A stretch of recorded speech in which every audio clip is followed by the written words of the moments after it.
ভাই দেখেন এখন শুধু আইফোন না, আপনি যদি পিক্সেল 9 সিরিজের ফোন ব্যবহার করেন, আপনি স্যাটেলাইটের মাধ্যমে ধরেন বিপদে পড়ছেন, তাহলে সহায়তা নিতে পারবেন বা সাহায্য নিতে পারবেন। পাশাপাশি আপনি ফোনে কথা বলতেছেন, ভাবলাম যে আপনার যে কনভারসেশনগুলো এগুলো নোট আকারে থেকে যাক, এটাও চাইলে আপনি পারবেন। সেটা হচ্ছে পিক্সেল 9 সিরিজের ফোনে। হ্যাঁ, গতকালকে পিক্সেল 9 সিরিজের ফোন কিন্তু লঞ্চ করছে 4টা মোড। একটা হচ্ছে পিক্সেল 9, 9 প্রো, 9 এক্সেল, আর হচ্ছে পিক্সেল 9 ফোল্ড। ফোল্ড নিয়ে আমি আজকে ভিডিওতে তেমন কোনো কথা বলবো না। এখন আপনারা জানেন আমাদের চ্যানেলে যেহেতু আপনার পিক্সেল 2 থেকে একদম পিক্সেল 8 প্রো বা পিক্সেল ফোল্ড প্রতিটা ফোনের কিন্তু একদম ধরে ধরে রিভিউ দেওয়া আছে। এখন আমরা যদি আমাদের চ্যানেল থেকে পিক্সেল 9 সিরিজ নিয়ে কোনো কথা না বলি, কোনো বাংলা ভিডিওতে যদি না করি, তাহলে আমার চ্যানেলে কোনো সার্থকতাই থাকছে না, তাই না? যতই ব্যস্ত থাকি না কেন। আচ্ছা, পিক্সেল 9, 9 প্রো, 9 এক্সেল এই তিনটা ফোনের কনফিগারেশনে কী কী আছে আগে আপনাদের বলে নেই। দেখেন, প্রসেসরের জায়গায় তিনোটা ফোনে আপনি গুগলের 4th জেনারেশনের প্রসেসর পাচ্ছেন, গুগল টেনসর G4। তবে ভাই আমরা দেখেছি প্রিভিয়াস এক্সপিরিয়েন্স থেকে গুগলের প্রতিটা প্রসেসরই কিন্তু অতটাও পাওয়ার এফিসিয়েন্ট হয় না। পাশাপাশি প্রতিটা ফোনেও আপনার হিটিং ইস্যু আছে। এখন এই G4 গুগল টেনসরের এটা কতটুকু রিফাইনিং করে বা কতটুকু আগের প্রবলেমগুলো সলভ করে নতুন করে চলে আসলো, সেটা তো অবশ্যই ইউজার এক্সপিরিয়েন্স থেকে জানাতে পারবো। তাছাড়া ক্যামেরার জায়গায় প্রতিটা ফোনে কিন্তু আপনি 50 মেগাপিক্সেলের মেইন ক্যামেরা পাচ্ছেন 48 মেগাপিক্সেলের আলট্রা ওয়াইড সেন্সর। তবে প্রো আর প্রো এক্সেল মডেলে পিক্সেল 9 সিরিজেতে আপনি শুধুমাত্র টেলিফটো লেন্স পাবেন, সেখানে 48 মেগাপিক্সেলের সেন্সর ইউজ করা হয়েছে। শুধুমাত্র পিক্সেল 9-এর র্যামটা আপনি 12 জিবি পাচ্ছেন, আর স্টোরেজ 256 জিবি তারা দিয়ে দিয়েছে। আর এইদিকে পিক্সেল 9 প্রো আর 9 এক্সেলে আপনি 16 জিবি র্যাম পাচ্ছেন আপনার একদম 256 থেকে 1 টেরাবাইট পর্যন্ত স্টোরেজ। তো এই হচ্ছে মূলত হার্ডওয়্যার সেকশন। তবে আমরা জানি কি ভাই, পিক্সেল ফোন তারা কিন্তু হার্ডওয়্যার নিয়ে তো মাথা ঘামায় না, তারা সফটওয়্যারের মাধ্যমে যে খেলাটা দেখায় একদম মাইন্ড ব্লোয়িং ব্যাপার সেবার ঘটিয়ে দেয়।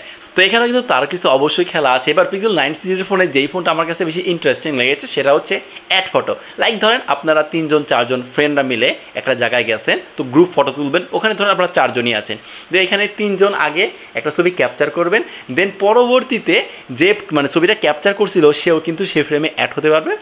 ওভারঅল তারা প্রসেসিং করে মোট এখানে 3টা ছবি ক্যাপচার করে, বাট তারা প্রসেসিং করে জাস্ট ফাইনাল আউটপুটে 4জনকে রাখবে বা 3জনকে রাখবে বা যতজন মূলত আপনারা এই ফ্রেমে থাকতে চাচ্ছেন।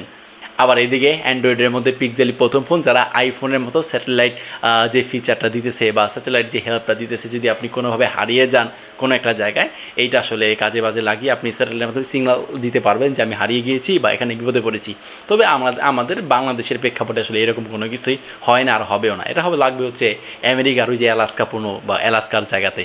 আবার এদিকে আপনি বেস্ট টেক নিতে পারবেন, পাশাপাশি যেহেতু ম্যাজিক এডিটর আছে আপনি এডিট করে নদীকে পাথর বানিয়ে দিতে পারবেন, আকাশ পরিবর্তন এগুলো তারপর অ্যাজ ইউজুয়াল এমনভাবেই যে সফটওয়্যার প্রসেসিংয়ের মাধ্যমে এমনভাবে আউটপুট দেয় বাই জাস্ট রিয়েলিস্টিক মনে হয়, এমন নিখুঁতভাবে পিক্সেল কাজ করতেছে। তবে তারা তাদের ইভেন্টে যেই জিনিসটা সবচেয়ে বেশি হাইলাইট করছে সেটা হচ্ছে জেমিনি বলতে তারা 1 বছরে জেমিনি ব্যাপারটা তারা লাইভ জেমিনি দিবে, যেখানে আপনি খুব দ্রুতই তাদের থেকে রেসপন্স পেতে পারেন বা খুব ইজিলি একটা সঠিক সমাধান পেতে পারেন। বর্তমান সময়ে যে জেমিনিটা ইউজ করি সেটার প্রো ভার্সন 1.5 যেটা, সেটা তারা 1 বছরে একটা সাবস্ক্রিপশন দিবে যারা নাকি পিক্সেল ফোন ইউজ করবে বা পিক্সেল ফোন কিনবে। 1 বছরের মধ্যে আপনি জেমিনির একদম প্রো সার্ভিসটাই পাচ্ছেন। তো এই হচ্ছে মূলত পিক্সেল 9-এর ব্যাপার সেবার। এখন দেখেন আমরা জানি পিক্সেল ফোনে আসলে অনেক ফাউল্ট আছে বা অনেক কিছু বাগ আছে, বাগ ভালুক আছে। তো এগুলোর মধ্যে আমার কাছে মনে হয়েছে যে পিক্সেল 9 সিরিজটা না একদম তার একদম রিফাইনিং ভার্সন। পাশাপাশি পিক্সেল 9-এর ভাই যে ডিজাইনটা দিছে বা যে লুকটা দিছে এতটা আই কেচি লাগছে, আমি ডিজাইনের জায়গায় পিক্সেল 9-কে আমি 8.5 দিতে বাধ্য। আর এইটাই আমার মনে হয় পিক্সেলের মধ্যে সবচেয়ে বেশি মার্ক প্রোভাইড ফোন যেটা মনে হলো। তো আমার কাছে পিক্সেল 9-এর লুকস ডিজাইন ভালো লাগছে, কনফিগারেশন যা দিছে বা ক্যামেরার জায়গায় যেরকম তারা বলতেছে তাদের ইভেন্টে এখন দেখি ইউজ করে কেমন ইউজার এক্সপিরিয়েন্স পাই। তো ইনিশিয়ালি সব কিছু থেকে ভালো লাগলো।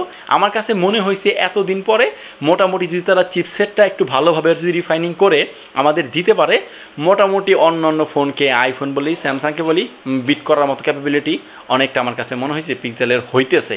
তো এই হচ্ছে মূলত পিক্সেল 9 সিরিজ নিয়ে আমার কিছু অগোছালো মতামত বা কিছু অগোছালো এক্সপেরিয়েন্স এখন ফোনগুলো পাই। অবশ্যই এক এক করে এই ফোনগুলোর রিভিউ আমাদের চ্যানেলে ইনশাল্লাহ পেয়ে যাবেন।